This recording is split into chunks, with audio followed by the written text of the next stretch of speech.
Fortaleza hay en pruebas,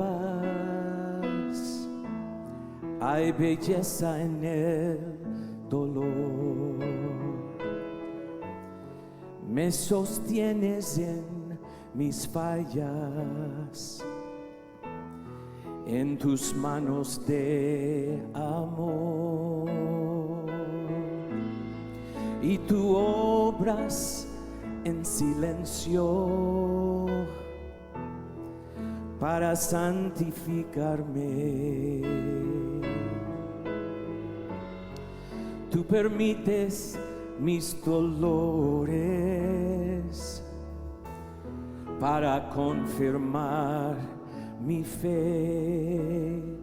Tus planes son perfectos, tú no me olvidarás.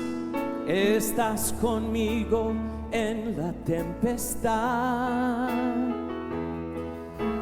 fiel para siempre, perfecto en amor, eres soberano, Dios.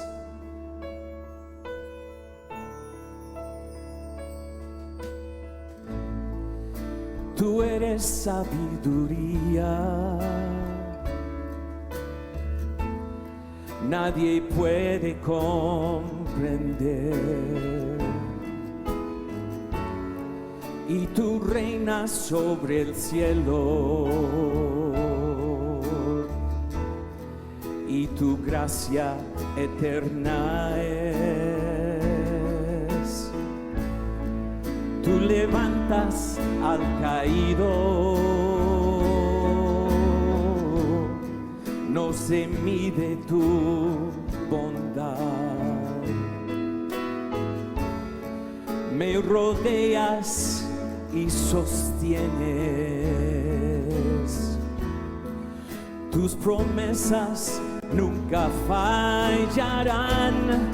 Tus planes son perfectos, tú no me olvidarás. Estás conmigo en la tempestad, fiel para siempre, perfecto en amor, eres soberano, Dios.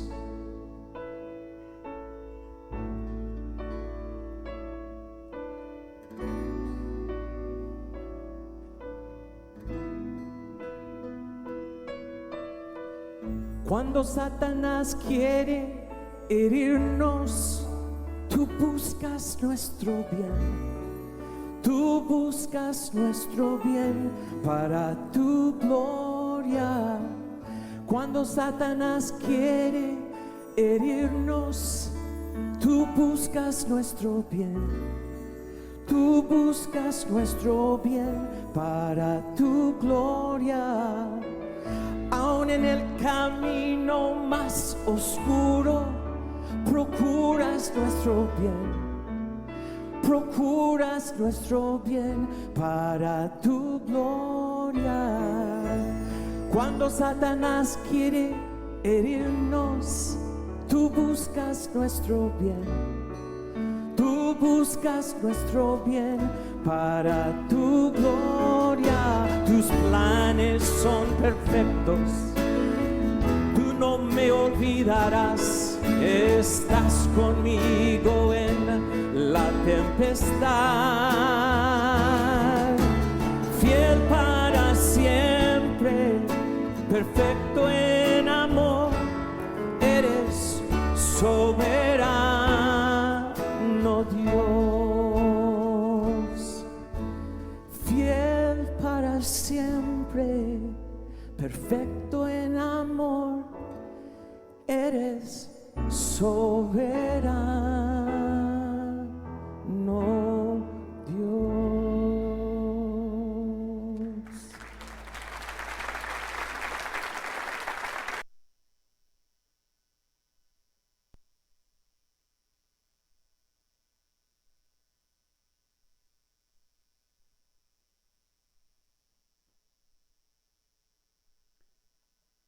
Mis hermanos, tengan una feliz noche. ¿Cómo están ustedes?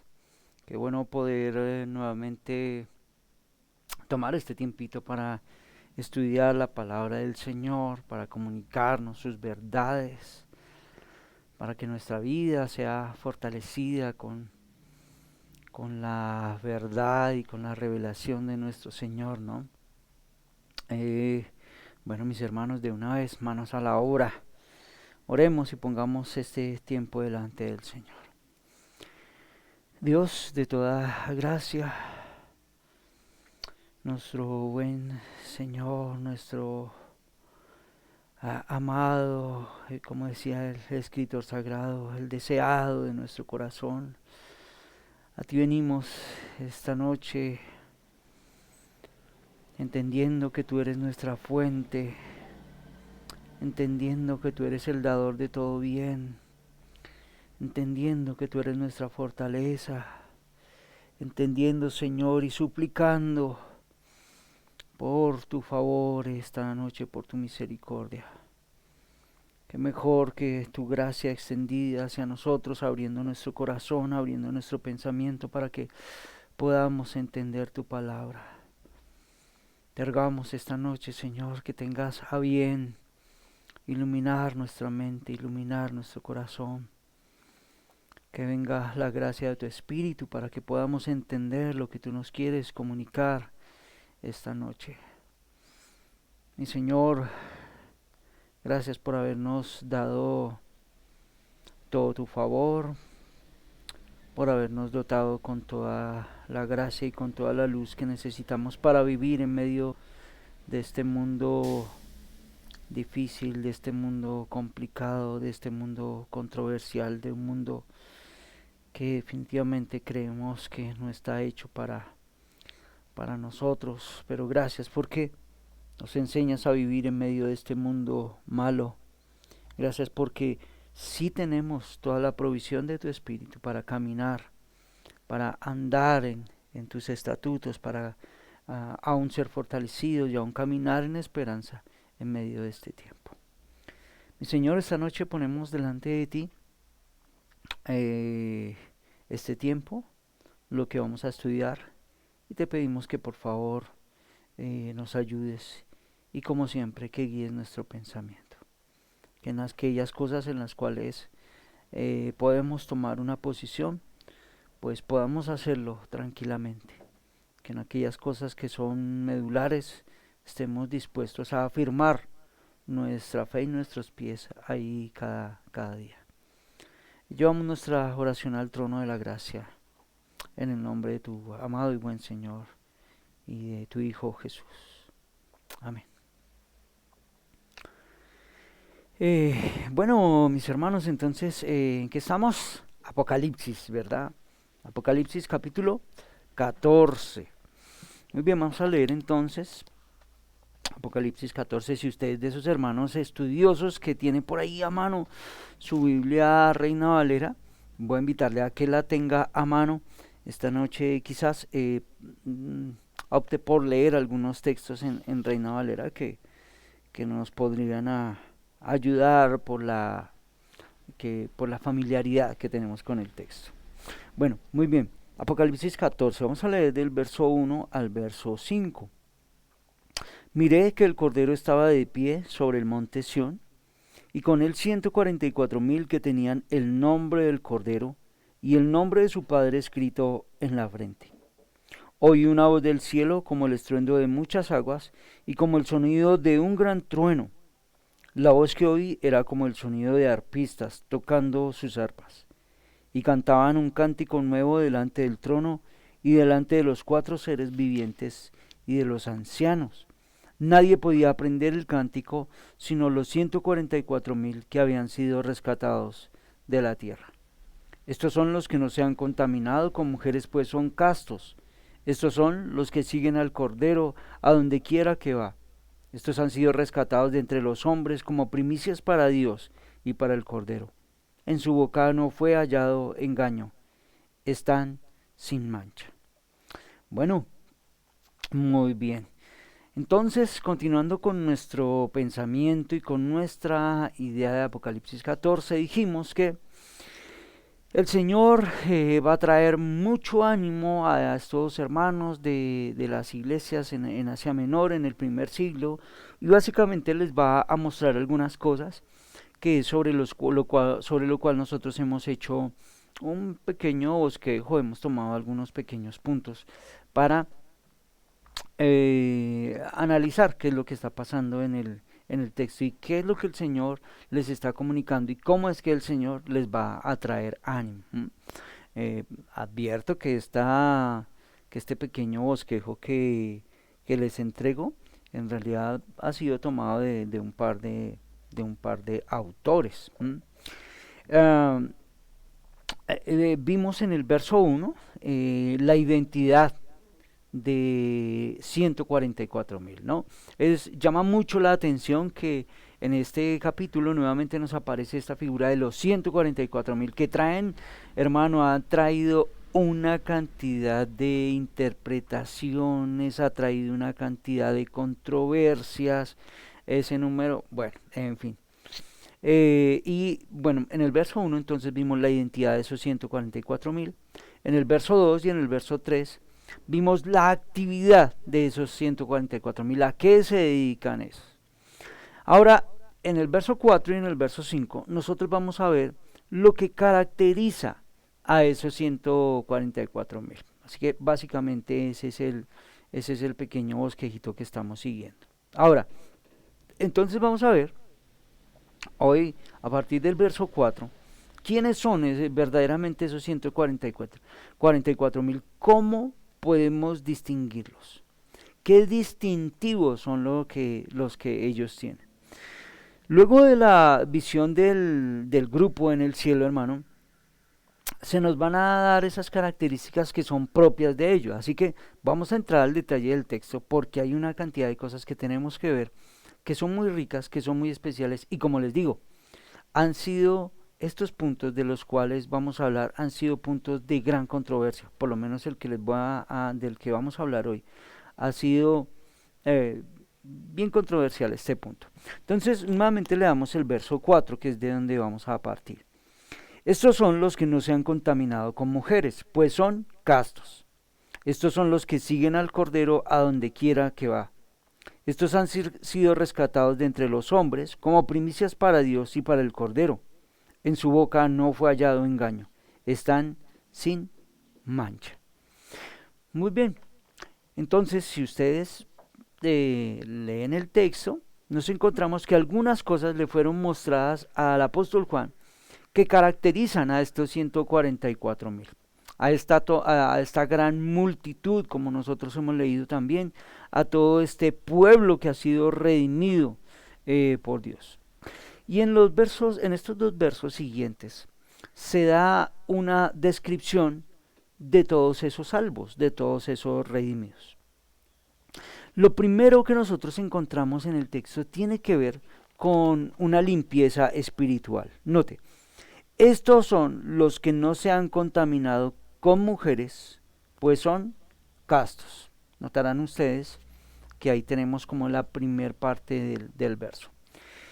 Lo primero entonces tiene que ver con esa limpieza espiritual. Por eso está esa palabra castos, por eso está esa palabra puro, y en otras versiones aparece como vírgenes, ¿no? A ver, tengo por aquí la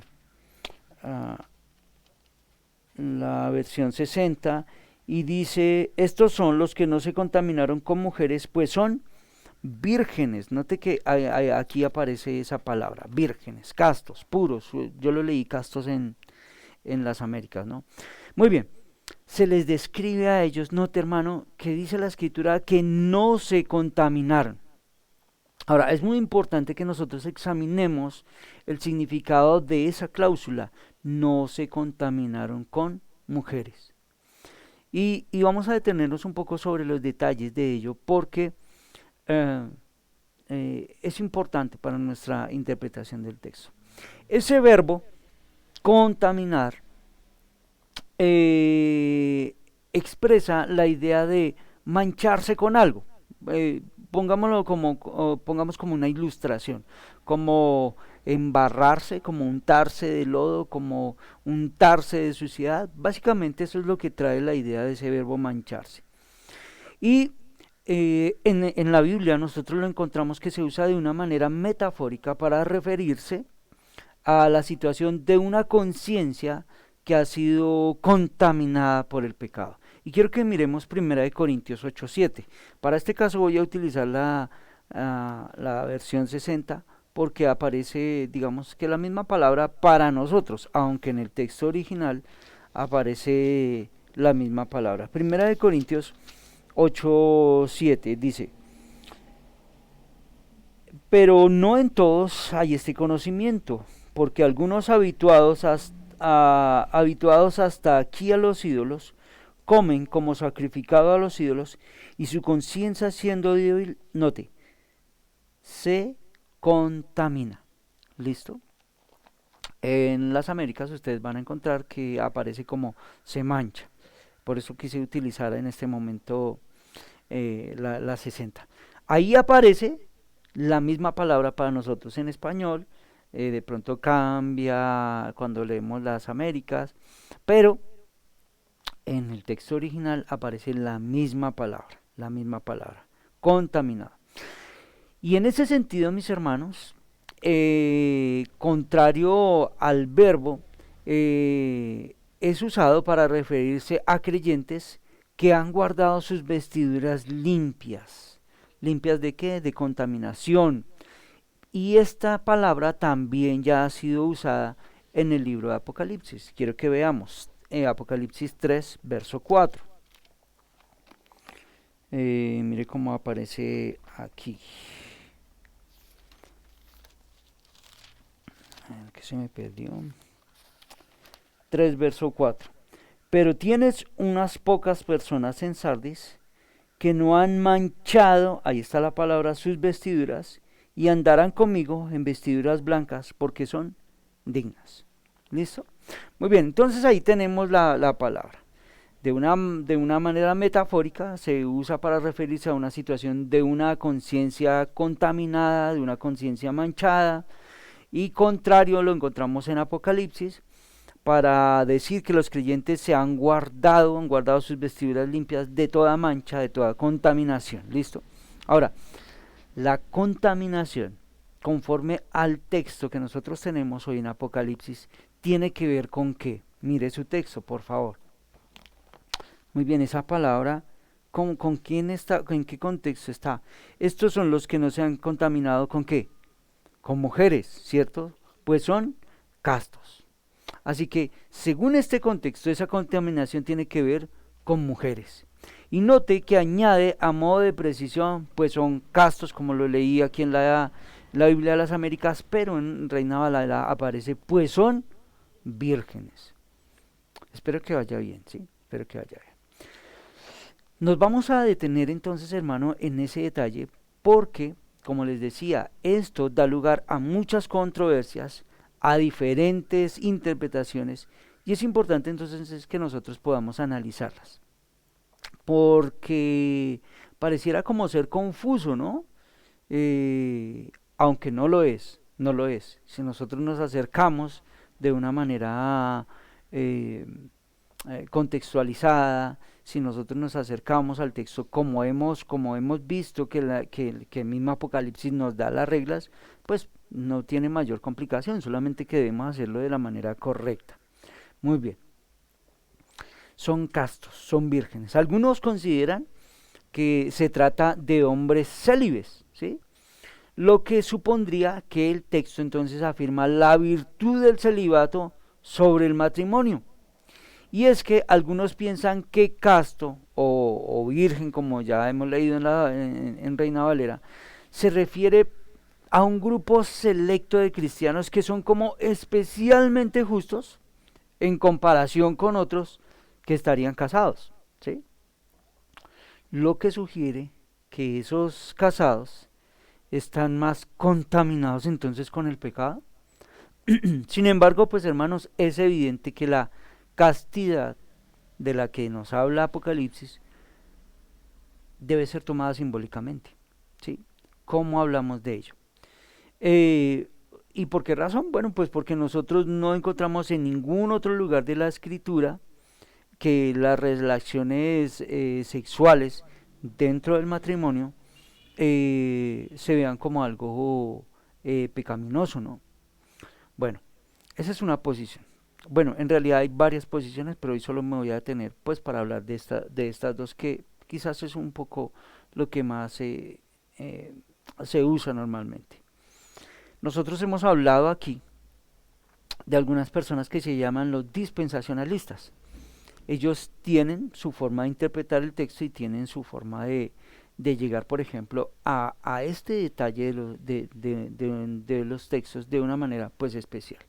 Así que algunos dispensacionalistas creen que estos son 144.000 judíos varones literales. Dicen ellos, que estos 144.000 varones literales se encargarán de evangelizar al mundo después de un supuesto rapto de la iglesia, que ya nos hemos referido a ello también. Después de una supuesta tribulación, que ya también nos hemos referido, que son sexualmente vírgenes, como ya hemos dicho, mis hermanos, pues nosotros en realidad no compartimos este tipo de interpretación y creemos más bien que está equivocada.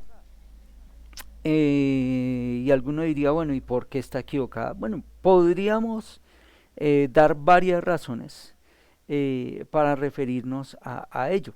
Así que esta noche voy a referirme a estos dos puntos de vista y quiero que miremos algo en particular en cuanto a ello. Porque nosotros creemos que o no nos identificamos con este tipo de interpretación. Bueno, primero, mi hermano, se debe tener en cuenta el género del libro. Y ya ustedes me han escuchado llover e insistir mucho en esto, ¿cierto? Ya hemos hablado bastante sobre el asunto. Porque, como el resto de las cosas que han sido descritas en Apocalipsis, pues esto no puede ser tomado de una manera literal. El libro de Apocalipsis, como hemos dicho, tiene unas reglas. Debe ser interpretado conforme a esas reglas. Y debe ser interpretado entonces de una manera simbólica. Porque esa es la manera como fue escrito el libro, es una profecía, nos está algo comunicando algo, y es un libro con un contenido altamente simbólico. Ese sería un primer argumento. Un segundo argumento. Mis hermanos, porque estaría afirmando con esa interpretación que solo los varones son salvos, ¿sí lo nota? Por eso nosotros no podemos estar de acuerdo con esa interpretación. Estos 144.000, según esta interpretación, dice que no se contaminaron con mujeres. O sea que la pregunta surgiría naturalmente del texto. ¿Solo los hombres tendrían la oportunidad entonces de salvarse? Pues nosotros tenemos que decir que no, ¿cierto? La Biblia dice que Dios, el Señor, vino a salvar a hombres, mujeres, libres, esclavos. Esa sería la segunda razón. Entonces no pueden ser 144.000 varones literales. Segundo argumento, ¿no? Tercer argumento. Y en este tercero me voy a detener un poco para referirnos a esto del celibato. Esta interpretación, mi hermano, nosotros creemos que está equivocada porque supone de alguna manera una contradicción abierta sobre la perfección del estado del matrimonio y en cierta medida también contradice a la santidad del estado matrimonial. Y sobre ello tenemos muchísimo argumento en el texto. No me voy a tener mucho sobre ello, pero es importante que lo hablemos. Mire, Hebreos 13, verso 4 nos va a decir lo siguiente sobre el asunto para que empecemos a pensar y a madurar ese pensamiento. Hebreos 13, 4. Dice, sea el matrimonio honroso en todos y el lecho matrimonial sin deshonra, porque a los inmorales y a los adúlteros los juzgará Dios. que en Reina Valera aparece como el lecho sin mancilla, ¿verdad? Mis hermanos, mire, las relaciones sexuales en el matrimonio son una parte esencial del mismo y en ningún modo, mis hermanos, suponen una contaminación espiritual para ninguno de los cónyuges. Eso debemos irlo sentando. Además, esta interpretación, mi hermano, está equivocada porque estaría argumentando, note, que el celibato en realidad tiene algo de mérito para su salvación, sería una práctica meritoria y entonces que sería requerida de parte de Dios para ir al cielo. ¿Por qué? Bueno, porque estaría afirmando que esos 144,000 llegaron a la gloria, llegaron a su redención final. ¿Por qué razón? Porque fueron célibes. Pero hermano, la Biblia no ve el sexo como algo malo que le impediría a algún creyente llegar a la gloria. Y esto es importante porque muchos han llegado a interpretar este verso de esta manera. Es más, estaba leyendo algo sobre este texto y muchos en la antigüedad llegaron a llevar este texto a tal extremo que algunos se castraron viendo una enseñanza como esta. Entonces, ya saben ustedes de qué tema estamos tocando y qué tema estamos hablando si no se interpreta esto de una manera correcta. Por supuesto, ya muchos no llegarían a ese extremo, pero lo llevan a otro lugar también. Y aunque eso lo hemos visto en algunas religiones, hablando del celibato, la pureza sexual en la Biblia, hermano, no tiene que ver con el celibato. Entonces, ¿de qué está hablando? Bueno, tiene que ver más bien de cuidar la sexualidad, que esa sexualidad se exprese exclusivamente dentro del vínculo del matrimonio, mi hermano, y eso es pureza sexual. Aunque hay otras cosas que quiero que ya vamos a analizar más bien.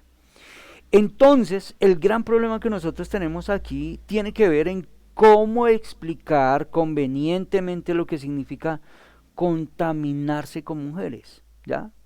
Recalquemos, estos 144,000 no se pueden interpretar de una manera literal como judíos vírgenes. Esto es un lenguaje simbólico, esto es un lenguaje metafórico y así es como nosotros debemos interpretarlo.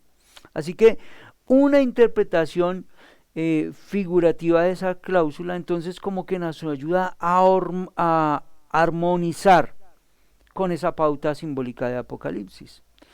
A saber, hermano, nosotros entendemos y debemos recordar que el pueblo de Dios es la esposa del Señor. Y vamos a empezar a sentar esos pequeños detalles para que los vayamos teniendo en cuenta. Así que es necesario que abramos esto muchísimo más. Resulta que en el Antiguo Testamento, por ejemplo, se habló de Israel como una virgen. Y quiero que miremos, bueno, nos vamos a acercar a algunos textos, a algunos profetas que ya son reconocidos para nosotros, que hemos estudiado, para los hermanos de nuestra iglesia local o para los hermanos que nos sirven, que nos siguen de pronto en las redes. Isaías 37, verso 22. Mire cómo se habla de Israel. Verso 22. Esta es la palabra que el Señor ha hablado contra él. Te he despreciado y se ha burlado de ti la Virgen hija de Sión.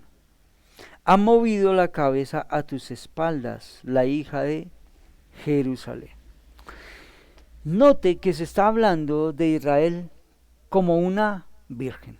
Pero también debemos entender que en el Antiguo Testamento, cuando Israel se corrompía espiritualmente, recordaremos todos que cuando Israel se iba tras los ídolos y corrompía la vida del pueblo con la idolatría, y cuando aún le entregaba su confianza a otras naciones paganas, cuando el pueblo se acercaba a confiar más bien en otras naciones paganas, Dios los llama como una prostituta. No solamente cuando ellos se entregan a la idolatría a otros dioses, sino cuando ponen su confianza en otras naciones también. Recordarán en algún texto, mi hermano, de Oseas, capítulo 2. Vamos juntos al profeta Oseas.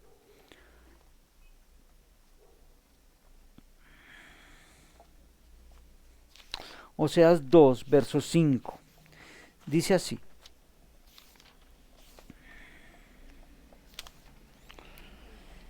Pues su madre se prostituyó, la que los concibió se deshonró, porque dijo, iré tras mis amantes, que me dan mi pan y mi agua, mi lana y mi lino, mi aceite y mi bebida. ¿No recordaban la enseñanza? Recuerdo que esa enseñanza tuve que darla yo y tan pronto leí el texto y claro, recordé. Mis hermanos, si nosotros recordamos la historia de Israel, y aquí podemos dar un argumento muchísimo más grande en cuanto a ello y ya nos vamos a detener. Esta es la historia que nosotros encontramos en cuanto al pueblo de Israel.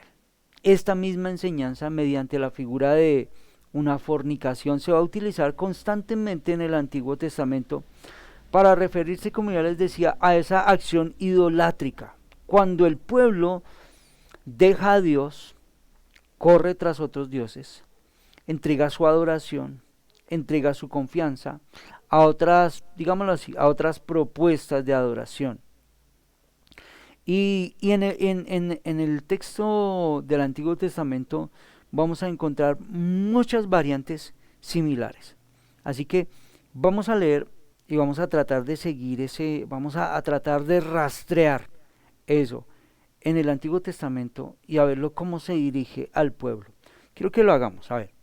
Segunda de Reyes, y aquí voy a utilizar la Reina Valera. Segunda de Reyes 19, verso 21. Concéntrese bien con lo que vamos a hacer, hermano, y verá, vamos a rastrear esta idea que les estoy diciendo sobre el pueblo, su adoración, cómo el Señor los llama y qué es lo que está pasando con ellos, porque todo esto nos va a dar mucha luz. Segunda de Reyes 19, verso 21. Dice, esta es la palabra que Jehová ha pronunciado acerca de él. Nótelo, la Virgen, hija de Sión, te menosprecia, te escarnece. Detrás de ti mueve su cabeza la hija de Jerusalén. Está claro, ¿no? Volvamos a leer, sin embargo, Isaías 37, aunque ya lo leímos, pero volvamos a leer. Isaías 37, verso 22, para mirar cómo se refiere el Señor al pueblo de Israel. 37, 22. Estas son las palabras que Jehová habló contra él. Note, la Virgen, hija de Sión, te menosprecia, te escarnece. Detrás de ti mueve su cabeza la hija de Jerusalén. Ok, ¿vamos bien? Jeremías 14, 17. Traté de poner los textos en orden para que fuera mucho más sencillo. Jeremías 14, 17.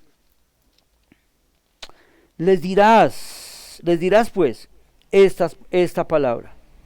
Derramen mis ojos lágrimas noche y día y no cesen, porque de gran quebrantamiento es quebrantada la Virgen, hija de mi pueblo, de plaga muy dolorosa. Isaías 18, verso 12 y verso 13. Y dijeron, es en vano, porque en pos de nuestros ídolos iremos y haremos cada uno el pensamiento de nuestro malvado corazón. Por tanto, así dijo Jehová, preguntad ahora a las naciones, ¿quién ha oído cosa semejante? Gran fealdad ha hecho la Virgen de Israel.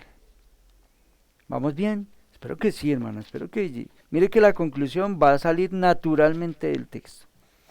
Jeremías 31, verso 4. Aún te edificaré y serás edificada, oh Virgen de Israel. Todavía serás adornada con tus panderos y saldrás en alegres danzas. ¿Lo anotan? Verso 13, de ahí mismo donde estamos, 31, 13.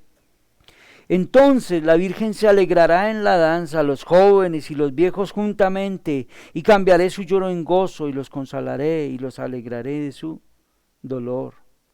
Verso 21, donde estamos. Establécete señales, ponte majanos altos, nota atentamente la calzada, vuélvete por el camino por donde fuiste, Virgen de Israel, vuelve a estas tus ciudades. Lamentaciones, hermano, allá adelantico, unas cuantas hojas adelante. Lamentaciones capítulo 1, verso 15. El Señor ha hollado a todos mis hombres fuertes en medio de mí. Llamó contra mi compañía para quebrar a mis jóvenes. Como lagar ha hollado el Señor a la Virgen de Judá. Lamentaciones 2, verso 13. ¿Qué testigo te traeré? ¿O a quién te haré semejante, hija de Jerusalén? ¿A quién te compararé para consolarte, oh Virgen, hija de Sión? Porque grande como el mar es tu quebrantamiento. ¿Quién te sanará? Y terminemos con Amós 5, verso 2. Cayó la Virgen de Israel y no podrá levantarse ya más.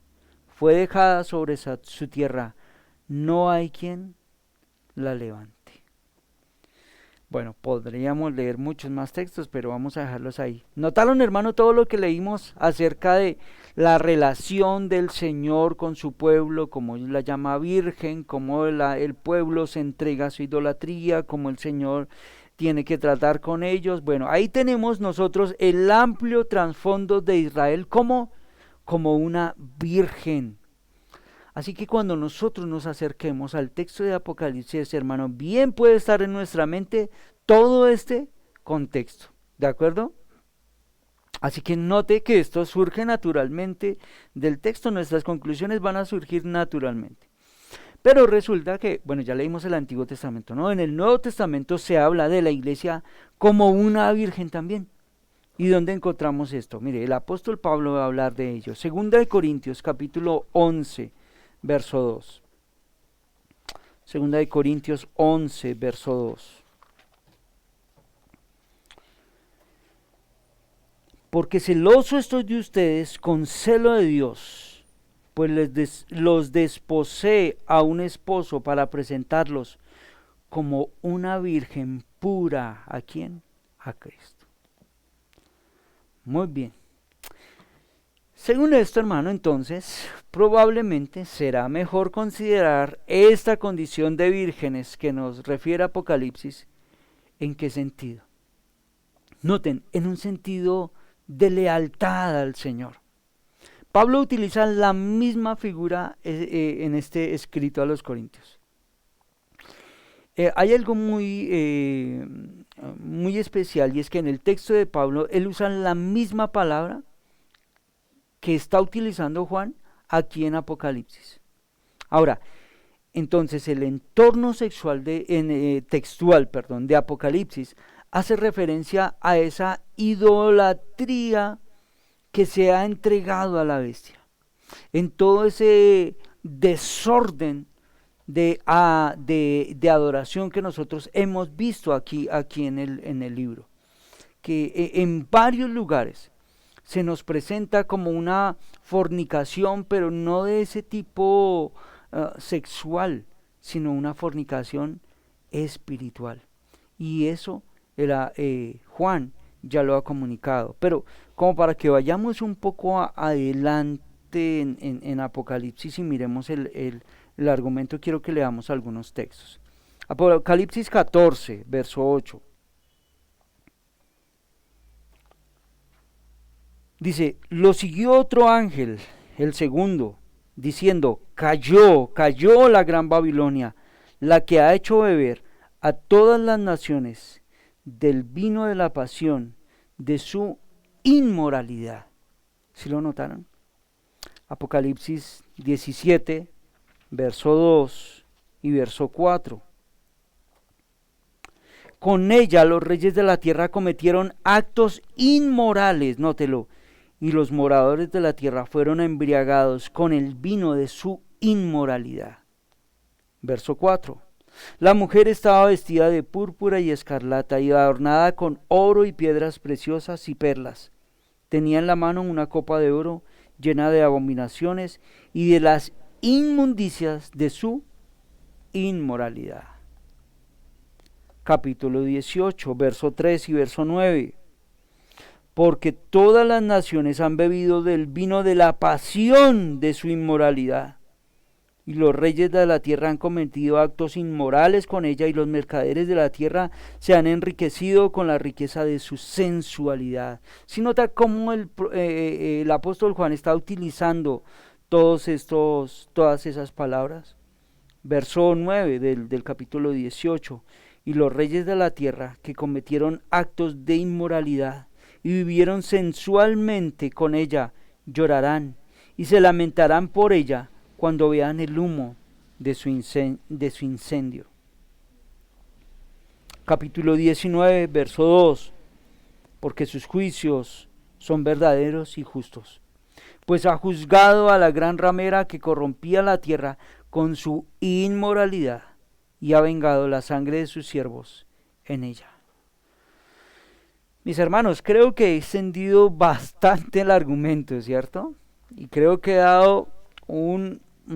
he ampliado bastante el contexto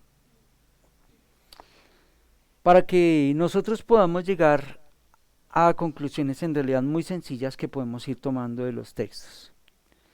Estos 144,000 no se contaminaron en el sentido, hermano, de haber rechazado la adoración idolátrica a esa bestia.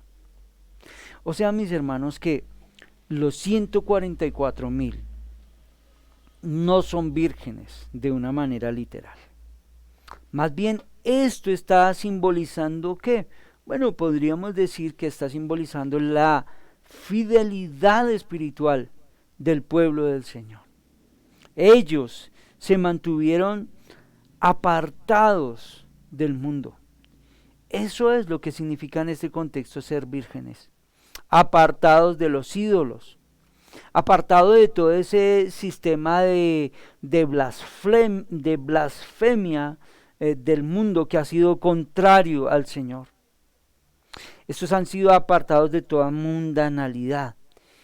Y de esto, mis hermanos, es de lo que Juan nos está hablando aquí. Ahora, que si pensamos nuevamente en un contexto inmediato, recordaremos que esto es lo que hicieron estos hermanos en Asia Menor, en todas aquellas iglesias de este primer siglo. Recuerde que había un imperio, hermano, que corría tras ellos, que trataba de alguna manera de seducirlos para que ellos pudieran participar de todo ese culto imperial. Recordemos que hubo un momento en el que nosotros hablamos en cómo había todo un gremio de comerciantes al que los hermanos tenían que acceder, porque si ellos no accedían, pues ellos no iban a tener trabajo. Si no iban a tener trabajo, no iban a tener con qué comprar, con qué alimentarse, con qué alimentar a su familia. Pero ¿cuál es el problema? Y es que todos esos gremios comerciales constantemente se veían involucrados en idolatrías.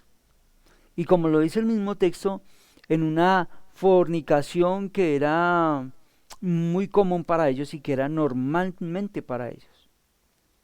¿Qué tenían que hacer los creyentes? Abstenerse de entregar su lealtad a esos gremios, abstenerse de entregar su adoración a Roma, abstenerse de reconocer a los dioses romanos y entre ellos pues al emperador. Y como hemos visto y como veremos luego, ellos se mantuvieron, hermano, puros. Ellos desprecian relacionarse, como luego Juan nos lo va a decir, con la Babilonia, con la gran ramera. Y eso es lo que está enseñando el apóstol Juan, hermano. Así que es preferible, en nuestra opinión y en mi caso particular, entender a esos castos, entender a esos vírgenes, hermano, como una metáfora de todos los santos verdaderos. No solo un pequeño remanente al que algunas personas podrían referirse de una manera especial a estos. No, a todos aquellos, hermanos, que no se han comprometido de diversas maneras con el mundo. Aquellos más bien que han permanecido fieles, aquellos que han permanecido leales. ¿De qué manera? Bueno, utilicemos los términos que la misma Escritura nos permite utilizarlo, como una novia pura, como una novia que ha permanecido virgen y casta y que se prepara para su prometido. Eso nos lo dice Apocalipsis también. Quiero que miremos unos textos. Apocalipsis 19. Mire cómo nos lo va a decir Juan más adelante. Algún día llegaremos aquí. Juan 19, ¿cierto? Dije, verso 7 y verso 9. Dice, regocijémonos y alegrémonos y démosle a él la gloria, porque las bodas del Cordero han llegado. Note, hermano, y su esposa se ha preparado. Y a ella le fue concedido vestirse de lino fino, resplandeciente y limpio, porque las acciones justas de los santos son el lino fino. El ángel me dijo, escribe, bienaventurados los que están invitados a la cena de las bodas del Cordero. También me dijo, estas son palabras verdaderas de Dios. Un texto más, 21 verso 2. Y vi la ciudad santa, la nueva Jerusalén, que descendía del cielo de Dios, note, preparada como una novia, ataviada para su esposo. De igual manera, como nosotros lo leímos en Corintios y como el apóstol Pablo lo expresa. Si me estoy dando a entender, mis hermanos, entonces noten cómo estas palabras, si nosotros las entendemos en este contexto, si nos extendemos hasta el contexto del Antiguo Testamento, cómo el Señor se refería a los suyos, cómo el Señor se refería a su pueblo, cómo el Señor se refería a esa relación especial que tenía por su pueblo, cómo nos referimos en el Nuevo Testamento a toda esa misma manera de ver nuestra comunión y nuestra relación con el Señor, pues tenemos que llegar a conclusiones de cómo interpretar el texto. Así que volvamos a leer Apocalipsis 14, verso 4. Estos son los que no se han contaminado con mujeres, pues son castos. De esto es, mis hermanos, de lo que el texto nos está hablando.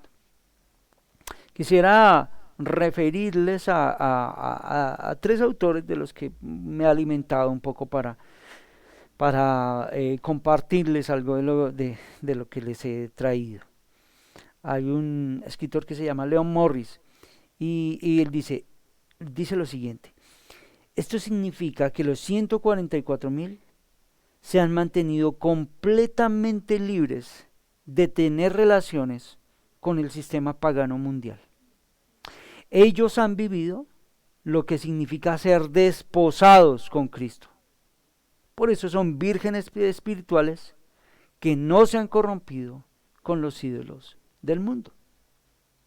Me gustó mucho esa frase. Hay otro escritor que se llama Richard Bauman y él desarrolla un poco más esta idea al ver una representación figurativa como de un remanente de santos que luchan, digámoslo así, como en una irónica guerra santa. Ahora, irónica en el sentido de que el poder inherente a la guerra cristiana radica en ese autosacrificio, en una imitación del Cordero. Quiero que leamos un texto que nos puede ayudar a entender un poco esta idea. Apocalipsis 19, verso 14.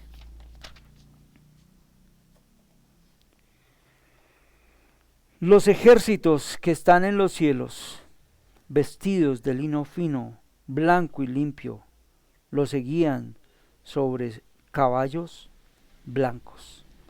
Y retrata entonces, hermano, a los cristianos como un ejército que sigue, digámoslo así, a su líder militar, para ponerlo en esos términos, para hablar de aquellos que siguen a su líder mesiánico. Hay un escritor que todos nosotros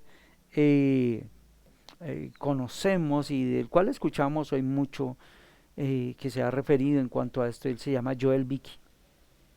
Joel Beeke dice: la imagen contrasta la imagen del mundo como una prostituta. Hay una cualidad como virgen en este cuerpo de Cristo, en su devoción exclusiva al Señor. Esa es la primera característica entonces que nosotros encontramos de estos 144,000 hermanos, que se han mantenido puros espiritualmente, hablando pues al Señor Jesús, ¿cierto? Todo esto es muy interesante, hermano, porque el apóstol Pablo quiere que los creyentes podamos entender que nosotros debemos ser presentados como una virgen pura a Cristo. Y advierte a los cristianos que eviten el engaño de la serpiente, que eviten, mire hermano, cómo estas ideas van. El apóstol advierte sobre un evangelio pervertido que pudiera desviar nuestra adoración. Quiero que leamos esos textos, mire. 2 Corintios 11, verso 2.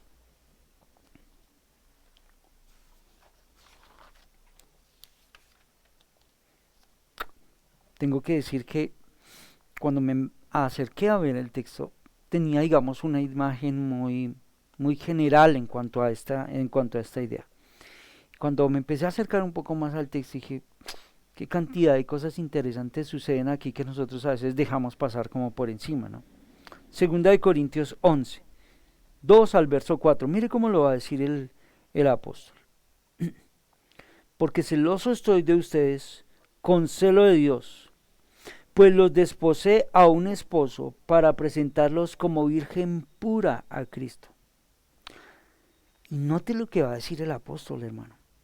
Pero temo que así como la serpiente con su astucia engañó a Eva, las mentes de ustedes sean desviadas de la sencillez y pureza de la devoción a Cristo. ¿Lo notaron?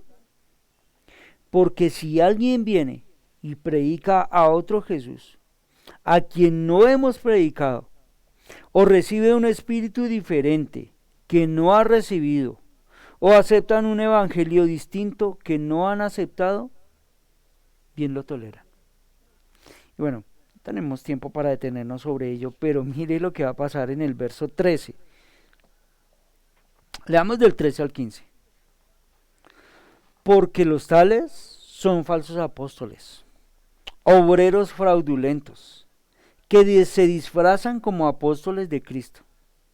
Y no es de extrañar, pues a un Satanás se disfraza como ángel de luz.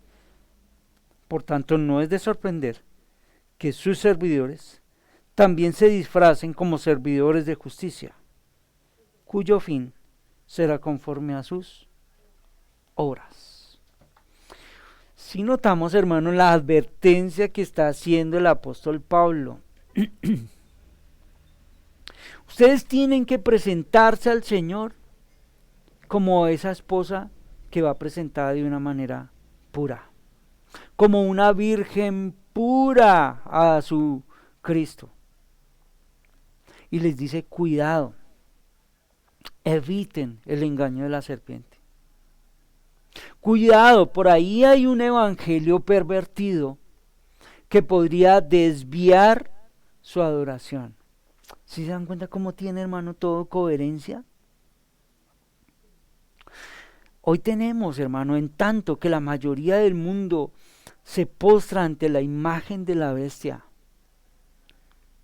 los 144,000 permanecen fieles al Dios verdadero. nosotros nos detuvimos sobre los capítulos anteriores para hablar de la depravación de la adoración. Como hoy por hoy es tan contaminada la adoración en el pueblo del Señor.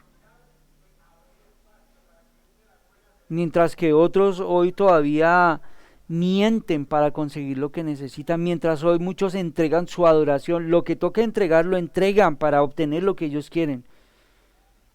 Los 144,000 deben permanecer intachables, sin engaño en su adoración. Hemos visto la guerra que la bestia y que el dragón ha arrojado contra la iglesia del Señor. Y aunque el dragón ha hecho todo lo posible con el fin de hacerlos infieles, que su pueblo definitivamente se aleje y no siga a su Señor, y aunque ha empleado todas esas artimañas, todas esas estrategias, aunque ha empleado a 2 bestias para que le ayuden, ¿ustedes se dan cuenta de lo que está pasando en Apocalipsis, hermano? Ni siquiera uno de los 144,000 estará ausente cuando allá se pase lista, como dice una canción. Todos estos permanecerán fieles. ¿No trae esto gran esperanza hoy para nosotros, hermano? Recuerden que nosotros hemos dicho, ok, los 144,000 están representando a todo el pueblo del Señor redimido en toda época, en toda nación, de toda tribu, de toda lengua. Usted y yo estamos allí. Así que este texto, a ver, leamos nuevamente Apocalipsis para que veamos cómo fluye el pensamiento ahí.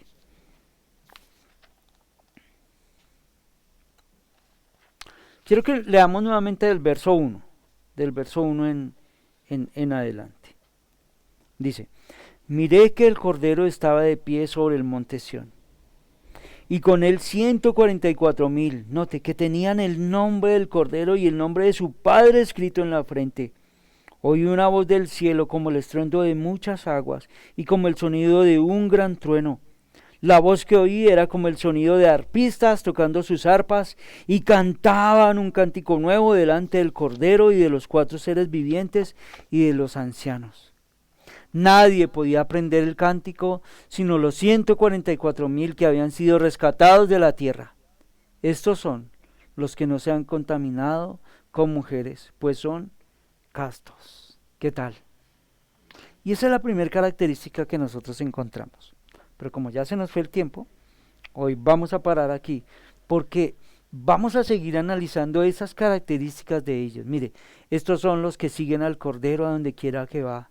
Estos han sido rescatados de entre los hombres como primicias para Dios y para el Cordero. En su boca no fue hallado engaño, están sin mancha. Y a eso es a lo que se refiere el texto cuando dice que estos no se han contaminado con mujeres, pues son castos.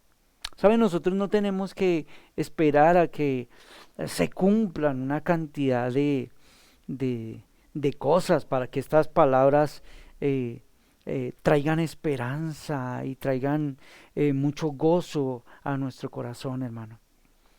Nosotros hacemos parte de estos 144,000. Noten las características que se habla y que se oye de ellos. Y como creo que les refería hace 8 días, en medio de todo esto, ¿qué doctrina surge? ¿Qué doctrina está brillando para nosotros? La perseverancia de los santos. A algunos no les gusta mucho esa palabra, la perseverancia, ¿cierto? Pero otros escritores prefieren utilizar la preservación de los santos. Yo creo que hay una forma de utilizar esas 2 palabras. Algún predicador dice: nosotros perseveramos porque el Señor nos preserva. Y eso es de lo que el texto está hablando y lo que Juan nos está comunicando. Creo que es de mucha esperanza, ¿no? Creo que es de mucho gozo. Creo que hoy si nosotros nos acercamos al texto de una manera tranquila, se darán ustedes cuenta, llena nuestra expectativa, y en realidad creo que el texto no es tan complicado de entender si nosotros lo hacemos de una manera correcta, con un contexto amplio y poniendo todo en su debido contexto. Así quiere el Señor traer esperanza a todos nosotros, fortalecernos en medio de este mundo malo, traer mucho gozo a nuestras vidas, poder leer estas palabras. Oremos, mis hermanos, y que el Señor nos ayude. Gracias, Señor, gracias por tu palabra. Señor, con gozo hoy nos acercamos a la Escritura, y así como tú tenías un plan muy especial con aquellos hermanos primeros lectores de estas palabras del apóstol Juan, pues hoy estas palabras traen mucha esperanza para nosotros. ¿Cuántas veces nosotros hemos rogado, Señor, y hemos pedido en oración porque entendemos que vivimos en un mundo malo? Vivimos en un mundo pervertido que siempre quiere desviar nuestra adoración. Y muchas veces quizás decimos, Señor, qué difícil es vivir fielmente, qué difícil es como cristianos mantenernos fieles sin que nuestra adoración se pervierta. Pero, Señor, hoy cuando vemos la Escritura, hoy cuando vemos la palabra, entendemos que hay una poderosa obra tuya hecha a nuestro favor, por la cual hoy nosotros podemos decir, sí, Señor, podemos permanecer fieles, como podemos permanecer firmes, siguiéndote a ti. Nuestra mirada no podrá desviarse, no por nosotros, Señor, sino porque tú estás obrando hoy poderosamente en nuestra vida. Y hoy nosotros creemos que podemos rendirte y seguirte rindiendo una adoración de la cual tú te complaces. Hoy, aún con muchas limitaciones, hoy aún con toda esta mancha de pecado y con todo este remanente de pecado que aún tenemos, aguardamos por aquel día donde nuestra adoración sea definitivamente completa en gloria. Estamos seguros, Señor, en ti, que llegaremos a la gloria. Tú que has empezado la buena obra en nosotros, la terminarás. Ayúdanos a caminar, ayúdanos a vivir, Señor, en medio de todas estas circunstancias, en medio de todo esto, de todo este ataque profundo y satánico que nosotros vivimos. A ti toda la gloria, a ti toda la honra, Señor. Tú nos guías en nuestro caminar, nos llevas y nos fortaleces. Llevamos nuestra oración, los méritos de nuestro amado y buen Señor Jesús. Amén. Amén. Muy bien, mis hermanos, entonces así terminamos. Por hoy, no se les olvide, todos los jueves aquí estudio bíblico, así que les animamos a que estén siempre ahí conectaditos. Sé que algunos no pueden llegar a tiempo porque están estudiando, porque están trabajando, porque hay quizás otras ocupaciones y quizás lo vean después. No se desanimen en dejar de ver los videos. No se desanimen, sí, porque bueno, de pronto hoy no lo pude ver, entonces ya como que pierdo el hilo. Más bien vuélvase a poner juicioso y lleve ahí el hilo constante de la enseñanza, y bueno, que el Señor nos siga trayendo mucha bendición a través de Apocalipsis. Como siempre lo he dicho, hermano, para mí particularmente haberme detenido sobre Apocalipsis ha sido una bendición y ha sido una provisión del Señor. De hecho, he estado pensando y dije, si algún día tengo que dar una enseñanza de Apocalipsis, de todo un capítulo, por ejemplo, ya no sé cómo voy a hacer para dar una enseñanza de una sola enseñanza de un capítulo. Ha sido muy, muy especial. Bueno, los anuncios. El día domingo tenemos una única reunión a las 8 de la mañana. Así que les animamos para que usted prepare su tiempo, para que pueda llevar invitados. De una manera muy especial, hermano, quiero dejar esto en su corazón, y estamos viendo cómo están llegando personas nuevas cada vez más a la iglesia.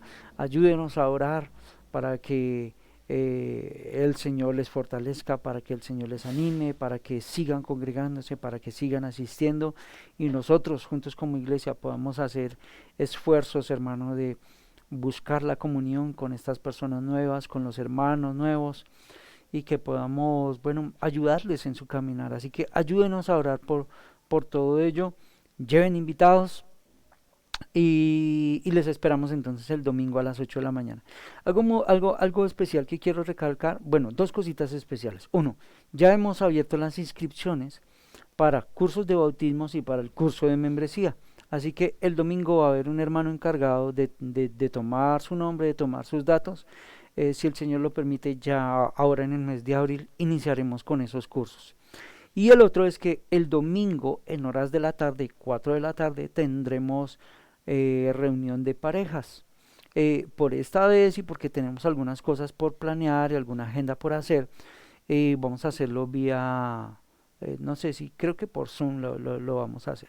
Así que les animamos, mis hermanos, a las parejas, a los varones, a las hermanas, para que se conecten y tengan eso ahí en su mente y no lo dejen escapar. ¿Listo?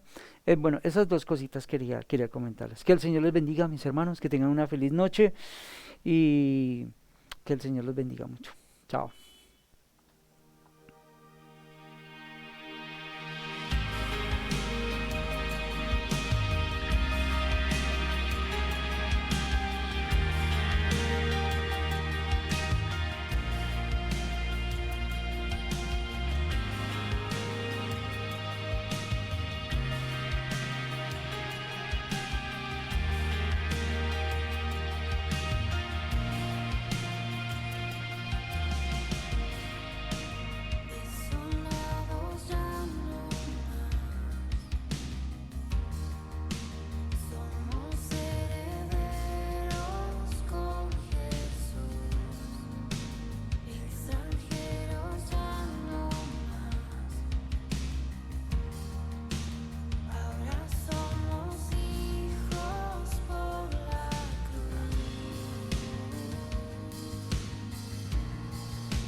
La tumba vacía.